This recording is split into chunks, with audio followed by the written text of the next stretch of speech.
Hello friend, आपका UP search channel पर स्वागत है। आज हम इस वीडियो में कक्षा 10 हिंदी का मॉडल पेपर सॉल्व कराएंगे जो 2023 का ऐसा ही आपका यूपी बोर्ड का पेपर होगा। देखिए, आपका विषय हिंदी और कक्षा 10 विषय हिंदी कक्षा 10 जो आपका समय दिया होगा वो 3 घंटा 15 मिनट का होगा और आपका पूर्णांक जो होगा वो रहेगा 70 का। जो आपका पेपर होगा टोटल वो 70 अंक के रहेंगे। निर्देशांक आप पढ़ लीजिएगा।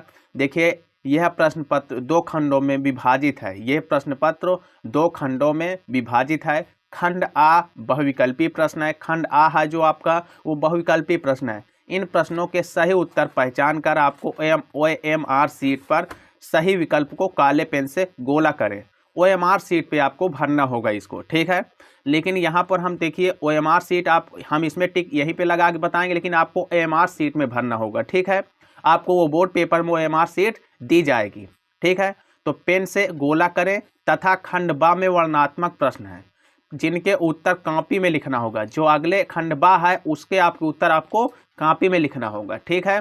खंड आ को आपको OMR सीट में आंसर देना होगा और खंड बा को आपको उत्तर कॉपी में लिखना होगा। देखिए, जो यह क्वेश्चन है वो मोस्ट इंपॉर्टेंट क्वेश्चन है। देखिए, जो ये क्वेश्चन है ये मोस्ट इंपॉर्टेंट क्वेश्चन है क्योंकि हम ये पूरी किताब से छांट कर आपके लिए हमने तैयार किया है, ठीक है। तो देखिए, जैसे आपका पहला प्रश्न है, छायावादी युग के लेखक नहीं है। छायावादी युग के लेखक नहीं है, तो इसमें कौन से ऐसे हैं जो छायावादी युग के लेखक नहीं हैं, ठीक है। तो का ऑप्शन है रामचंद्र शुक्ल और खा ऑप्शन है जयशंकर प्रसाद और गा ऑप्शन है जयप्रकाश भारती और घा ऑप्शन है प्रेमचंद। तो इसका राइट आंसर हो जाएगा आपका प्रेमचंद्र, ठीक है। छायावादी युग के लेखक नहीं है तो इसका राइट आंसर हो जाएगा प्रेमचंद, ठीक है। इसी प्रकार अगला प्रश्न देखिए, आपका अगला प्रश्न दिया है कलम का सिपाही विद्या है। कलम का सिपाही विद्या है, तो फर्स्ट ऑप्शन है आपका का ऑप्शन है निबंध और खा ऑप्शन है उपन्यास, गा ऑप्शन है जीवनी और घा ऑप्शन है कहानी। तो इसका राइट आंसर हो जाएगा आपका कलम का सिपाही विद्या है। तो ये क्या है? ये जीवनी है। क्या है? जीवनी। इसका राइट आंसर हो जाएगा आपका जीवनी, ठीक है। इसी प्रकार अगला प्रश्न देख लीजिए आप। प्रश्न नंबर आपका 3 है। प्रश्न नंबर 3 में दिया है कि त्याग पत्र के लेखक का नाम है। त्याग पत्र के लेखक का नाम है, तो का ऑप्शन है जयशंकर प्रसाद और खा ऑप्शन है अमृतलाल नागर और गा ऑप्शन है जैनेन्द्र कुमार, घा ऑप्शन है मुंशी प्रेमचंद। तो त्याग पत्र के लेखक का नाम है, तो इसका राइट आंसर कौन सा होगा? तो इसका राइट आंसर होगा जैनेन्द्र कुमार, ठीक है। तो इसका राइट आंसर आपका गा हो जाएगा। इसी प्रकार अगला प्रश्न देख लिए। प्रश्न नंबर 4 है रानी केतकी के कहानी के रचनाकार हैं। रानी केतकी की कहानी के रचनाकार हैं। का ऑप्शन है मुंशी सदा सुखलाल और खा ऑप्शन है इंसा अल्लाह खा और गा ऑप्शन है लल्लू लाल और घा ऑप्शन है इसमें कोई नहीं, ठीक है। तो इसका देखिए क्या है, रानी केतकी की कहानी के रचनाकार हैं। तो इसका राइट आंसर कौन सा होगा? तो इसका राइट आंसर हो जाएगा आपका खा, इंसा अल्लाह खा, ठीक है। आपका राइट आंसर ये हो जाएगा खा ऑप्शन। इसके बाद देखिए प्रश्न नंबर 5 है आपका रेशमी टाई के रचनाकार हैं। रेशमी टाई के रचनाकार हैं। देखिए का ऑप्शन है डॉक्टर भगवत शरण उपाध्याय और खा ऑप्शन है डॉक्टर राम कुमार वर्मा और गा ऑप्शन है डॉक्टर राजेंद्र प्रसाद और घा ऑप्शन है डॉक्टर श्याम सुंदर दास। तो इसका राइट आंसर देखिए कौन सा होगा 5 नंबर का? तो इसका राइट रेशमी टाई के रचनाकार हैं, तो इसका राइट आंसर हो जाए डॉक्टर राम कुमार वर्मा। कौन सा होंगे? डॉक्टर राम कुमार वर्मा। इसी प्रकार देख लीजिए अगला प्रश्न आपका 6 नंबर है। सप्तक के संपादक हैं।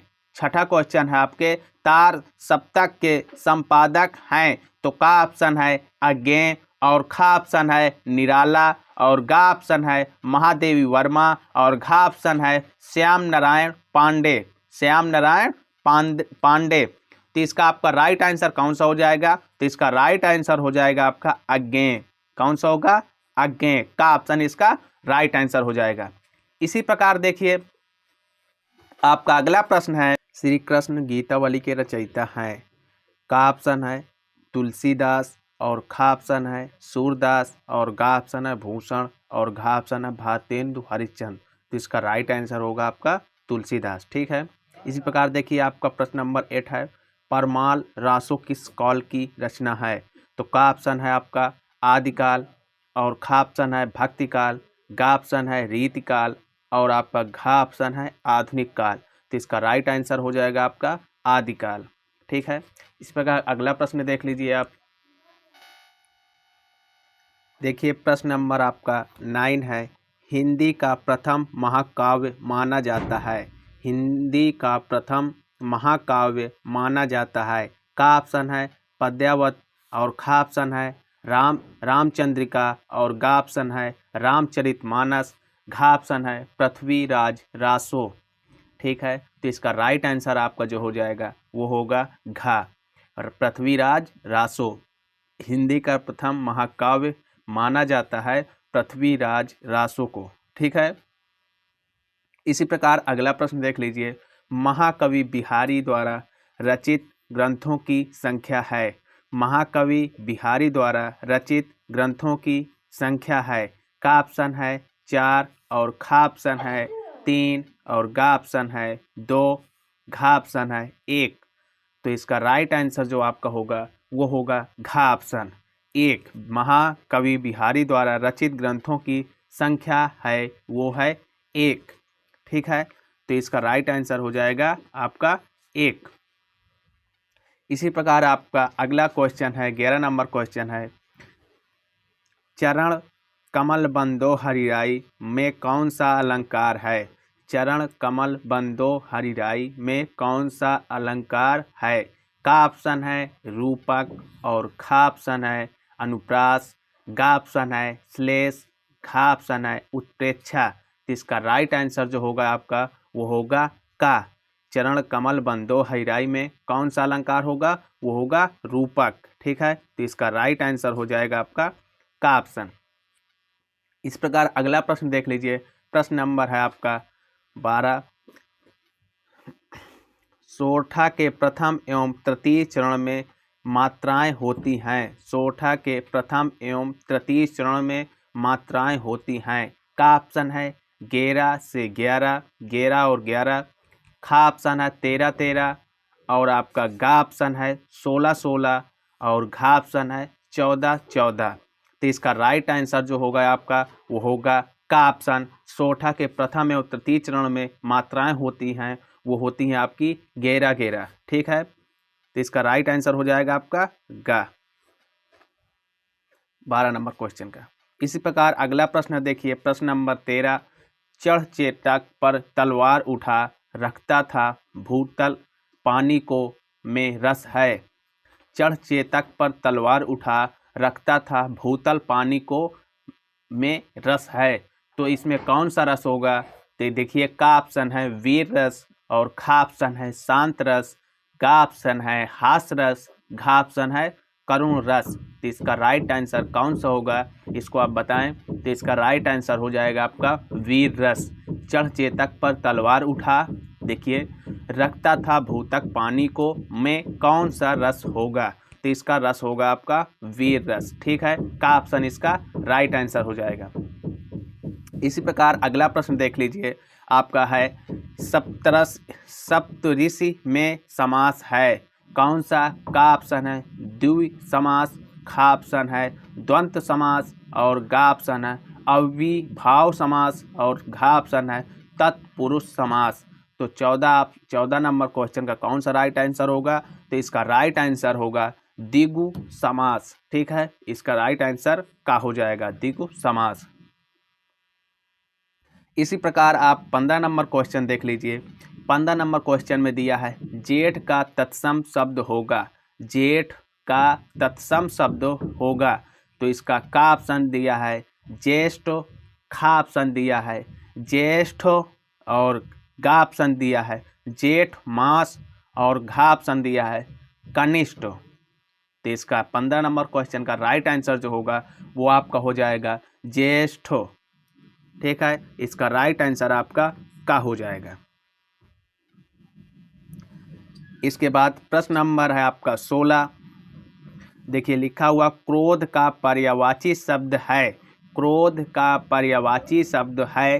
का ऑप्शन है प्रेम, खा ऑप्शन है ईर्ष्या और गा ऑप्शन है दोष और घा ऑप्शन है कुपित, कुपित। तो 16 नंबर क्वेश्चन का आपका राइट आंसर हो जाएगा वो आपका कुपित।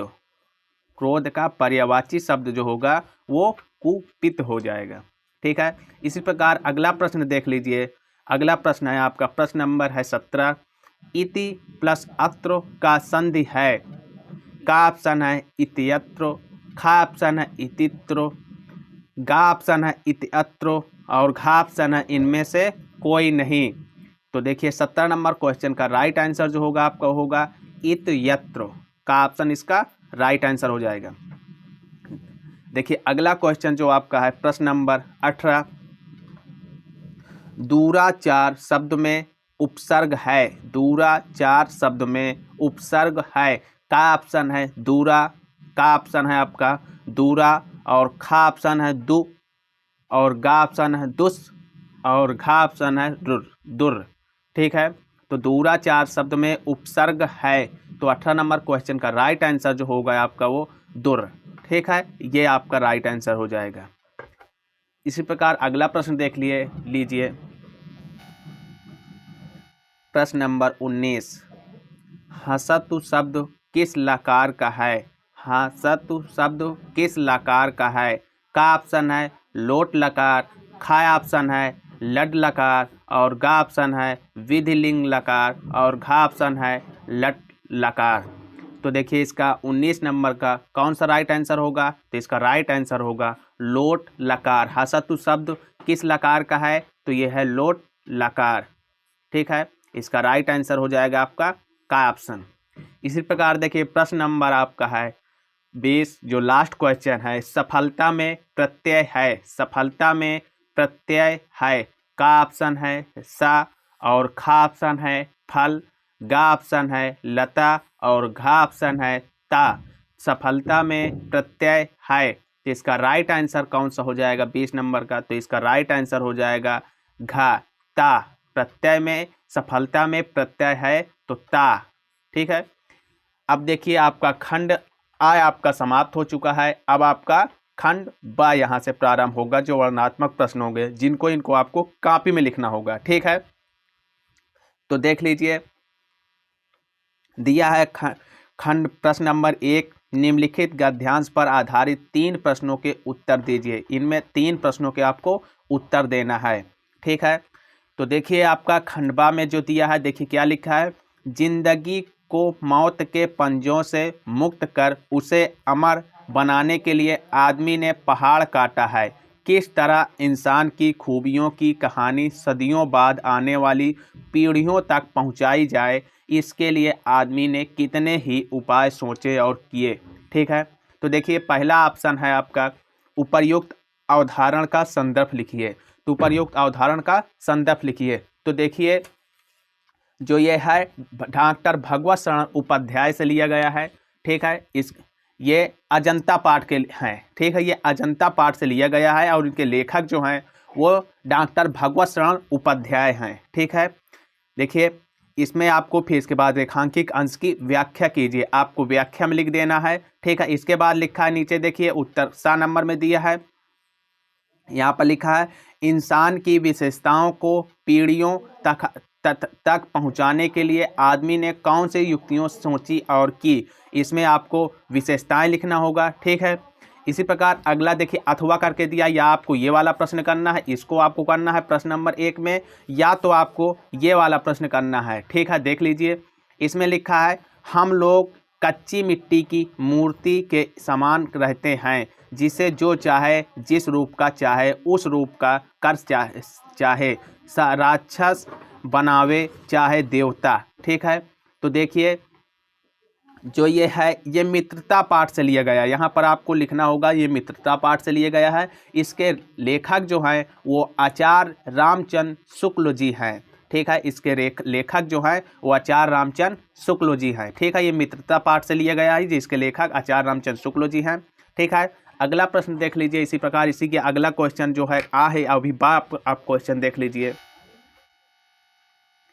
है रेखांकित अंश की व्याख्या कीजिए। आपको रेखांकित अंश की व्याख्या करना है आपको पीछे पैराग्राफ देख के। और सा ऑप्शन दिया है, सा दिया है प्रश्न, हमें किन लोगों के साथ नहीं करना चाहिए। हमें किन लोगों के साथ नहीं करना चाहिए। ठीक है, तो आपको उसी नीचे पीछे वो दिया हुआ पैराग्राफ उसमें से आपको देख के इसमें भी आपको व्याख्या करना होगा। ठीक है, वो विक्षेप करना होगा। अगला है आपका प्रश्न नंबर 2। देखिए, दिए गए पद्यांश पर आधारित 3 प्रश्नों के उत्तर दीजिए। दिए गए पद्यांश पर आधारित 3 प्रश्नों के उत्तर दीजिए। तो आपका देखिए क्या दिया, सच्चा प्रेम वही है जिसकी तृप्ति आत्मबलि पर हो निर्भर। त्याग बिना निष्प्राण प्रेम है, करो प्रेम पर प्राण निछावर। देश प्रेम वह पुण्य क्षेत्र है, अमल असीन त्याग से विलसित। आत्मा के विकास के जिसमें अनुष्ठा होती है विकसित। तो इसका पहला प्रश्न है आपका, प्रस्तुत पाठ्यांश का संदर्भ लिखिए। तो देखिए जो ये आपका दूसरा प्रश्न है ये प्रेम पाठ से लिया गया है, स्वदेश प्रेम पाठ से लिया गया है। इसके लेखक जो हैं वो राम नरेश त्रिपाठी जी हैं। ठीक है, इसके लेखक जो हैं वो राम नरेश त्रिपाठी जी हैं। देखिए फिर बा ऑप्शन है आपका, रेखांकित अंश की व्याख्या कीजिए। आपको इसकी व्याख्या करना होगा। और अगला ऑप्शन सा ऑप्शन है, कवि के अनुसार वास्तविक प्रेम क्या है, इसको आपको दर्शाना होगा। देखिए फिर या तो आप ये 2 नंबर क्वेश्चन का ये वाला प्रश्न कर सकते हैं, या अथवा करके दिया है आप ये प्रश्न कर सकते हैं। देखिए दिया है, मेरी भव बाधा हरो राधा नगरी सोई, जा तन की झाई परे श्याम हरित दुति होई। तो का ऑप्शन है आपका, प्रस्तुत गद्यांश का संदर्भ लिखिए। तो इसमें संदर्भ आपको लिखना होगा। देखिए जो ये है नीति भक्ति नामक पाठ से लिया गया है। इसके कवि जो हैं वो बिहारी जी हैं। ठीक है, ये नीति भक्ति नामक पाठ से लिया गया है और इसके कवि जो हैं वो आपके बिहारी जी हैं। तो इसका बा में देखो दिया है, रेखांकित अंश की व्याख्या कीजिए। आपको इसमें व्याख्या करना होगा। ठीक है, इस प्रकार अगला इसका प्रश्न देख लीजिए। बिहारी जी किससे अपनी बाधाओं को दूर करने के लिए प्रार्थना करते हैं। इसको भी आपको उसी पैराग्राफ से पीछे देख करके लिखना है। ठीक है, इसके बाद प्रश्न नंबर आपका है तीसरा। देखिए जो तीसरा है यह संस्कृत से लिया गया। ठीक है, निम्नलिखित संस्कृत गद्यांशों में से किसी एक का संदर्भ सहित हिंदी में अनुवाद लिखिए। देखिए 2 प्रश्न दिए हैं, इसमें से आपको सिर्फ एक का दिखना है। देखिए पहला दिया है, एक नगरी भारतीय संस्कृत भाष्य। ठीक है, ये पहला पैराग्राफ है। दूसरा जो दिया है देखिए आप पढ़ लीजिएगा इसको। दूसरा दिया है मानव जीवाश्म संस्कृति, ये भी आपका दूसरा दिया है। तो आप क्या ये वाला करिए या आप ये वाला करिएगा। ठीक है, 2 में से आपको सिर्फ एक की आपको व्याख्या करना होगा। ठीक, और बनारसी संस्कृत के पाठ से लिया गया है। और सेकंड नंबर पर ये जो दिया है पैराग्राफ, इसको हम भारतीय संस्कृति से लिए हैं। ठीक है, ये वाला पैराग्राफ जो है ये भारतीय संस्कृति पाठ से लिया गया है। ठीक है, इसके बाद देखिए आपका चौथा क्वेश्चन है, दिए गए संस्कृत पाठ्यांशों में से किसी एक का संदर्भ सही हिंदी अनुवाद लिखिए। इसमें आपको इसका हिंदी अनुवाद लिखना है। ठीक है, ये जो पहला आपका है, सर्वे भवन्तु सुखिया सर्वे सन्तु निरामय सर्वे भद्रति पश्यन्तु भा कश्चिम दुख है भाग्य भवेतम। ठीक है, तो ये देखिए चौथा जो दिया है ये भारतीय संस्कृति पाठ से ये भी लिया गया है। ठीक है, और देखिए अथवा जो दिया है, माना हितो प्रियो भवति, ये वाला जो आपका पैराग्राफ है ये लिया गया है जीवन सूत्राणी पाठ से लिया गया है। आप या तो इसका आंसर दे सकते हैं या इस पैराग्राफ का आंसर, आपको 2 में से सिर्फ एक का देना होगा। ठीक है, इसी प्रकार आप अगला प्रश्न देख लीजिए। देखिए प्रश्न नंबर है 5, अपने पठित खंड काव्य के आधार पर निम्नलिखित प्रश्नों में से किसी एक का उत्तर लिखिए। तो का ऑप्शन है मुक्तिदूत खंड काव्य के सारांश अथवा कथा वस्तु लिखिए। देखिए पांचवा जो है ये गांधी जी के मुक्तिदूत आपका पाठ मतलब लिखना है अथवा सारांश लिखना है, ठीक है। और खा ऑप्शन है मुक्तिदूत खंड काव्य के नायक का चरित्र चित्रण लिखिए। आपको इसमें नायक का चरित्र चित्रण लिखना होगा, ठीक है। आप ये दिए हैं इसमें से, देखिए इसमें पठित पर निम्नलिखित प्रश्नों में से किसी एक का, इसमें दो में से सिर्फ आपको एक का आंसर देना होगा, चाहे ये वाले का आंसर दे दीजिए चाहे इसमें आपको इसका आंसर देना है, ठीक है। इसके बाद देख लीजिए आपका अगला प्रश्न है, प्रश्न नंबर है 600 का दिए गए लेखकों में से किसी एक का जीवन परिचय लिखे। देखिए दिए गए लेखकों में से किसी एक का जीवन परिचय लिखना होगा, ठीक है। जैसे कि भागवत शरण उपाध्याय, और दूसरा जीवन परिचय आप लिख सकते हैं जैसे कि आप डॉक्टर राजेंद्र प्रसाद, और तीसरा है आपका जयशंकर प्रसाद। तो देखिए आपको हम भागवत शरण उपाध्याय के आपको स्मृति तत्व आपको हम बतला देते हैं। तो देखिए जैसे कि आपको इस तरह करके कुछ आपको लिखना होगा। देखिए सबसे पहले आपको हेडिंग डालना होगा जीवन परिचय, और दूसरा फिर डालना होगा डॉक्टर भागवत शरण उपाध्याय, फिर इसमें लिखना होगा स्मृति तत्व, ठीक है।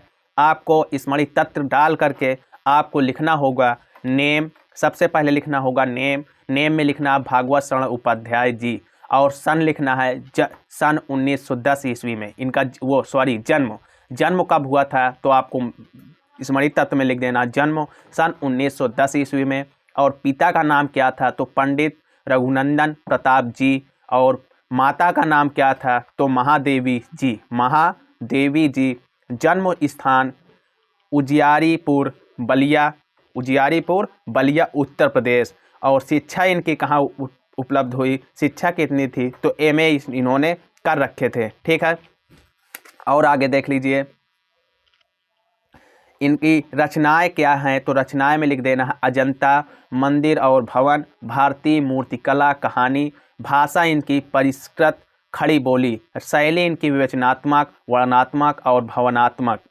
मृत्यु इनकी कब हुई थी, सन 1982 ईस्वी में इनकी मृत्यु हो गई थी, ठीक है। सन 1982 ईस्वी में इनकी मृत्यु हो गई थी। इतना आपको स्मृति तत्व डालने के बाद आपको नीचे डालना होगा जीवन परिचय, आपको जीवन परिचय, फिर जीवन परिचय लिख देना है, फिर इनकी रचनाएं लिख देना है और भाषा शैली लिख देना है। आपका अगर ऐसे करके आप लिख देंगे तो आपके जो ये आपका कितने नंबर का 5 नंबर का आपका जीवन परिचय आता है, तो ये आपका 5 में 5 नंबर आपको मिल जाएंगे, ठीक है। इसी प्रकार देखिए अगला दिया है डॉक्टर राजेंद्र प्रसाद का जीवन परिचय, ठीक। क्या दिया है, डॉक्टर राजेंद्र प्रसाद का जीवन। देखिए हम डॉक्टर राजेंद्र प्रसाद का भी आपको बता देते हैं कैसे लिखना होगा। ये वेरी मोस्ट इंपॉर्टेंट है, ठीक है, ये हर बार पूछा जाता है।